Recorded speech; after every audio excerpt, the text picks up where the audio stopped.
بسم اللہ الرحمن الرحیم۔ درس قرآن .com کے پروگرام تجزیہ میں ہم حاضر ہیں۔ ہمارے ساتھ حسب سابق ساتھ ہوں گے مفتی عبد المنعم فائز صاحب۔ مفتی صاحب کیا حال ہے؟ اللہ کا شکر ہے۔ کیسے ہیں مفتی صاحب؟ خیبر سے رہ کے کراچی تک سیلابی ریلوں سے، طوفانی بارشوں سے پورا ملک ڈوبا ہوا ہے۔ ایسے ہی۔ کیا ہوگا؟ برق گرتی ہے تو بیچارے مسلمانوں پر۔ بسم اللہ الرحمن الرحیم۔ جو اس وقت میں سیلاب آ رہا ہے، دیکھیں یہ صرف پاکستان میں نہیں آ رہا، دنیا کے دوسرے ملکوں میں بھی آ رہا ہے۔ جیسے انڈیا ہے وہ بھی پورا ڈوبا پڑا ہے۔ یہ نہیں ہے کہ صرف پاکستان میں پانی آ رہا ہے۔ اور ہم بار بار اس بات کو کہتے ہیں کہ پہلے تو ہم نے سنا تھا نا کہ موسمیاتی تبدیلی ہوگی، کوئی ایسی بارشیں ہوں گی، سیلاب ایسے آئیں گے، کوئی ان ایکسپیکٹڈ موسم ہو جائے گا۔ اب حقیقت بن کے سامنے آ چکا ہے۔ موسمیاتی تبدیلی جو ہے وہ ایک حقیقت تھی جو ہم نے اب آنکھوں سے دیکھ لی ہے۔ اب اگلے سالوں میں آپ کو اللہ تعالیٰ نے اس دفعہ میں ایک جھٹکا دیا ہے، اور شاید یہ چھوٹا جھٹکا ہوگا، کیونکہ اللہ کا شکر ہے کہ پنجاب میں جتنا بھی سیلاب آیا ہے، سینکڑوں کی تعداد میں، ہزاروں کی تعداد میں گاؤں دیہات، قصبے اور شہر پانی میں ڈوب گئے، لیکن اللہ تعالیٰ نے انسانوں کو بڑی تعداد میں محفوظ رکھا۔ ہلاکتوں کی تعداد چند ایک ہے، یعنی جو پنجاب میں ابھی سیلاب آیا اس میں مجموعی طور پر شہید ہونے والوں کی تعداد سینکڑوں میں جی، وہ تو مجموعی طور پہ اگر کے پی کے کو ملا لیں، پھر کراچی کے اندر جو اربن فلڈنگ ہے اس کو ملا لیں تو وہ تعداد اس سے زیادہ بن جاتی ہے، لیکن پنجاب میں اگر مجموعی طور پر دیکھیں تو وہ سینکڑوں میں بھی نہیں آئی۔ تو حالات اگرچہ دن بدن بدل رہے ہیں، اور اللہ تعالیٰ آگے ان ایکسپیکٹڈ حالات، غیر متوقع حالات سے بچائے۔ تو سب سے اہم چیز جو اس میں سامنے آئی ہے وہ یہ ہے کہ اب آپ جو ہے وہ یہ نہیں کہہ سکتے کہ دریا اس طرف میں رستہ نہیں نکالے گا۔ دریاؤں کی جگہ کے اوپر آپ کچھ نہیں بنا سکتے۔ ایک گھر بھی بنے گا تو وہ ٹوٹے گا۔ اسی طرح سے جو کچے کے علاقے سمجھے جاتے تھے، وہ کچے کے علاقے دریا واپس لے رہا ہے، آئندہ اب وہاں پہ آپ آباد کاری نہیں کر سکتے۔ تیسرے نمبر پہ اب اس سے پہلے بھل صفائی نہیں ہوتی تھی، آپ کے موضع جو تھے، مختلف نہریں تھیں، دریا تھے، ان کے جو بند تھے ان کی ریپیرنگ وغیرہ نہیں ہو رہی ہوتی تھی۔ صحیح ہے، جیسے آپ نے ڈیم بنائے ہیں، ان کے تختے ہیں، ان کی ریپیرنگ ہے، وہ نہیں ہو رہی تھی۔ وہ سب چل رہا تھا کیونکہ اتنی سیویئر کنڈیشن نہیں تھی۔ اب وہ سب کچھ آپ کو کرنا پڑے گا، اور ہر سال کے بیس پہ کرنا پڑے گا، ورنہ اگلے سالوں میں یہ کنڈیشن اس سے بھی سخت ہوگی۔ یہ تو سیلابوں کی صورتحال ہے نا، یہ جو طغیانیاں آتی ہے دریا میں، سمندر میں، لیکن یہ جو بارش ہوتی ہے طوفانی بارش، اس کا تو کوئی حل نہیں ہے۔ دیکھیں طوفانی بارش میں بھی جب طوفانی بارش ہوتی ہے، جہاں پہ بھی طوفانی بارش ہوگی وہاں پہ کیا ہوگا کہ پانی ایک ریلے کی شکل میں آئے گا، اور ریلے کی شکل میں کہاں سے گزرے گا؟ ان نالوں کی جگہوں سے جہاں پہ آپ نے پلازے کھڑے کر دیے۔ آپ پورے کے پی کے میں کر لیجئے سروے، آپ سوات کا سروے کر لیجئے، پانی کہاں سے گزرا ہے؟ پہاڑوں سے پانی اترا ہے، اور وہ پرانے رستے جو کسی دور میں نالا تھے اور اس کے اوپر آپ نے ہوٹل کھڑے کر دیے، آبادیاں بنا دی، تو ان رستوں کے اوپر پانی نے اپنا زور دکھایا۔ پانی کی طاقت، اللہ کے جو ہے وہ سیل جو ہے، یہ اللہ تعالیٰ کا عذاب ہے۔ پانی سے بھی اللہ تعالیٰ عذاب دیتا ہے، اور اللہ تعالیٰ آزماتا ہے قوموں کو۔ اچھا، مجھے یاد ہے کہ 1990 میں جب ہم کراچی آئے تھے تو کراچی یہ جو پورا ڈیفنس ہے نا آپ کا، یہ نہیں ہوتا تھا۔ صحیح۔ اور یہاں منصور کالونی تک پانی آ جاتا تھا، یہاں تو منصور کالونی آخری ہوتا تھا۔ اور یہ جو لائٹ ہاؤس ہے، یہ اصل میں لائٹ ہاؤس جو ہوتا ہے یہ سمندر کے اندر بنی ہوئی ایک اونچی بلڈنگ ہوتی ہے۔ ابھی بھی برطانیہ وغیرہ میں لائٹ ہاؤس ہوتے ہیں، جیسے منوڑا میں ابھی بنا ہوا ہے، تو وہ لائٹ ہاؤس وہاں کی نشانی ہوتا ہے کہ بھائی آگے آ رہا ہے، ملک قریب آ گیا۔ نہیں، اب جیسے سمندر پیچھے ہٹ جاتا ہے تو وہ اپنی جگہ چھوڑ دیتا ہے، تو وہاں پر آبادیاں شروع ہو جاتی ہے۔ تو اسی طرح کیا دریاؤں میں نہیں ہوتا؟ جو اس نے جگہ چھوڑ دی، دریا بھی تو اپنے راز سے بدلتا ہے۔ جو جگہ اس نے چھوڑ دی وہاں پر تو اگر آبادیاں ہو جائے، کالونیاں بن جائے، تو اس میں کوئی حرج تو نہیں ہے۔ دیکھیں دریا نے ایک جگہ چھوڑ دی، ایک الگ چیز ہے۔ دوسرا یہ کہ دریا اتنے پھیلاؤ تک پہنچا نہیں ہے۔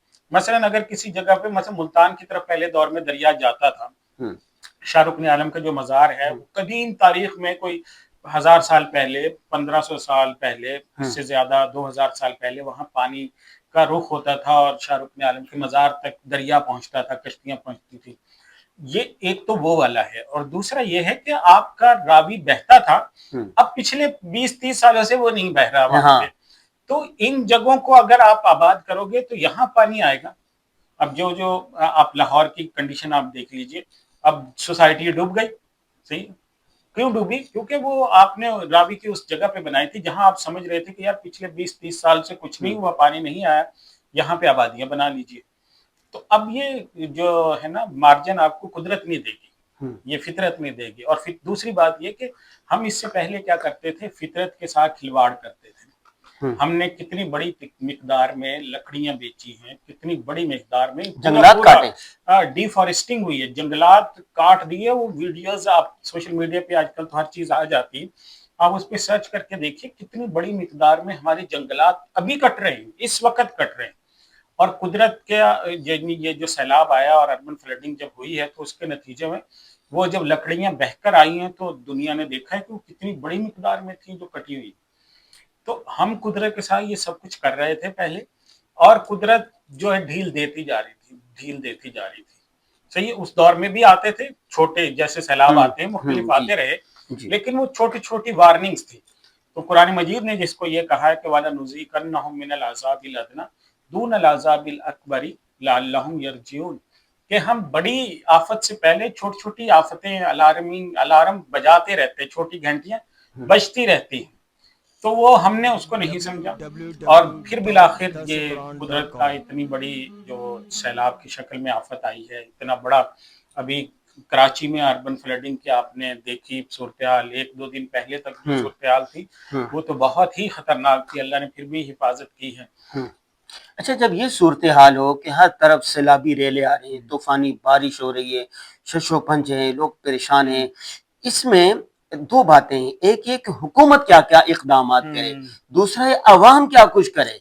عوام کو تو اویئرنیس ہونی چاہیے, آگہی ہونی چاہیے. سب سے پہلے ہم بات کر لیتے ہیں حکومت کیا کیا اقدامات کرے. حکومت دیکھیں, اب کوئی بھی بات ہو جاتی ہے سارا نزلہ حکومت پر گرتا ہے. دوسری سب سے پہلے نمبر پہ یہ دیکھیں, جب بھی کوئی بڑا ڈیزاسٹر آتا ہے تو ڈیزاسٹر وہی ہوتا ہے جب حکومتیں بھی بے بس ہوتی ہیں. حکومت کا ظاہر ایک ڈھانچہ ہے, اس کے ورکرز ہیں, وہ ایک خاص لمیٹڈ, انہوں نے ایک آئیڈیل صورتحال کی میں بنایا ہوا ہوتا ہے. اب جیسے پنجاب میں آپ صورتحال دیکھیں, پنجاب میں سب سے اچھا اسٹرکچر اس وقت میں, اگر آپ چاروں صوبہ کا موازنہ کریں تو سب سے اچھا مینجمنٹ کا اسٹرکچر اس وقت پنجاب میں ہے.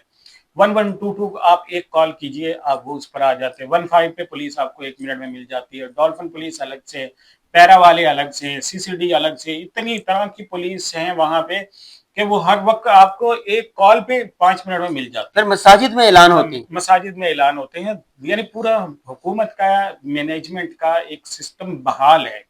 حکومت کسی بھی جگہ کے اوپر ایسے کان لپیٹ کے سوئی ہوئی نہیں ہے کہ لوگ مر رہے ہیں, فون کر رہے ہیں اور کوئی اٹھانے والا نہیں, کوئی آنے والا نہیں ہے, کوئی سننے والا نہیں ہے, یا کسی جگہ پہ پانی چھوڑ دیا اور وہاں پہ کوئی اعلان نہ کیا ہو, کوئی دیکھنے والا ہی نہ ہو, بند ٹوٹ رہے ہیں, لوگ اپنی مرضی سے توڑ رہے ہو. جیسے ہم نے دوسرے صوبوں میں دیکھا کہ وہاں پہ جو با اختیار لوگ ہیں وہ اپنی مرضی سے بند توڑ دیتے ہیں, ہے نا. جو سیاستدان ہیں یا وڈیرے ہیں, ایسا بھی ہوا ہے کہ جو سیلابی نالے بنائے ہوتے ہیں نا, سیلابی نالے, وہ اس کو کہیں نہ کہیں سے توڑنا ہوتا ہے. جو ذمہ دار لوگ ہوتے ہیں, بڑے ذمہ دار, وہ اپنے علاقوں میں نہیں توڑنے, اپنے علاقے میں دوسروں کو ڈبو دیتے ہیں.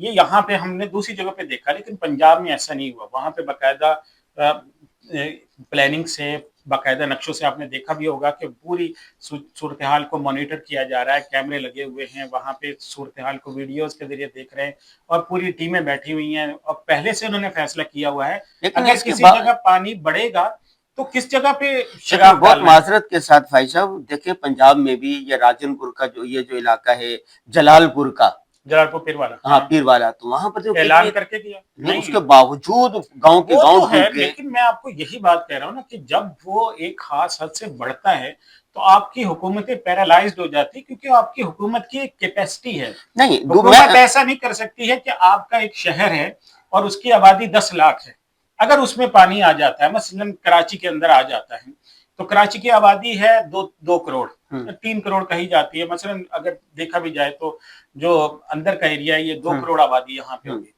تو اب 2 کروڑ آبادی کو دنیا کی کوئی طاقت ریسکیو نہیں کر سکتی.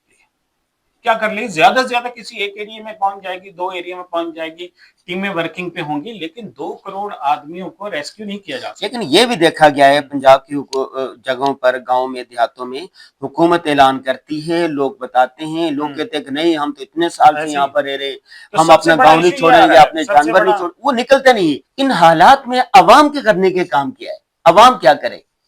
دیکھیں ان میں عوام کے کرنے کا کام سب سے پہلا یہ ہے کہ حکومت کے اعلان پر عمل کریں. جن علاقوں پہ اعلان ہوتا ہے یا وہ علاقے دریا کے کنارے ہیں, وہاں کے بند ٹوٹنے کی باتیں ہوتی ہیں, وہ ابھی سے اس کی تیاری کریں, کیونکہ یہ ایک ایسی صورتحال ہے جس کو ظاہر ہے کوئی پسند نہیں کرتا کہ اپنے گھر کو چھوڑے, کون اس کو چاہتا ہے, لیکن مجبوری کی حالت ایسی ہے کہ اگر وہاں پہ نہیں توڑیں گے تو پھر اور کہاں توڑیں, شہروں کی طرف پانی نکالیں, شہروں کی طرف پانی آئے گا تو پھر تو ایک بہت بڑی تباہی ہوگی. اچھا ایک تو یہ ہے نا, دوسرا یہ ہے کہ صبح شام کی مسنون دعاؤں کا بھی اہتمام کرنا چاہیے. حدیث پاک میں آتا ہے جیسے بسم اللہ الذی لا یغر مع اسمہ شیء فی الارض ولا فی السماء وهو السمیع العلیم. کوئی اگر دعا کا اہتمام کرے اللہ تعالیٰ حفاظت کرتے ہیں. اسی طرح اور حدیث میں یہ بھی آتا ہے کہ جو استغفار کو لازم پکڑ لیتا ہے, من لازم الاستغفار جعل اللہ لہ من کل ضیق مخرجا, اللہ تعالیٰ اسے ہر مشکل سے نکال دیتا ہے. اور آیت الکرسی پڑھیں, آیت الکرسی پڑھیں آپ, صحیح ہے, صلاۃ الحاجت پڑھیں, اللہ تعالیٰ سے 2 رکعت نفل پڑھ کے دعا مانگیں, کیونکہ یہ ایک مصیبت تو ہے نا, اور ہمیں نا نہیں, ہمیں کافروں کی طرح غیر مسلموں کی طرح نہیں سوچنا چاہیے کہ اللہ ہی مسبب الاسباب ہیں, وہی حالات کو بدلنے والے ہیں. تو ہم توبہ کریں, استغفار کریں, رجوع الی اللہ کریں, اور کیا کر سکتے ہیں. اور دیکھیں دوسرے نمبر پہ ہمارے ہاں لوگ اس کے اوپر بیٹھے ہوئے گھنٹوں ضائع کر دیتے ہیں کہ فلاں نے یہ کر دیا, حکومت نے یہ کر دیا, فلاں کھا گیا.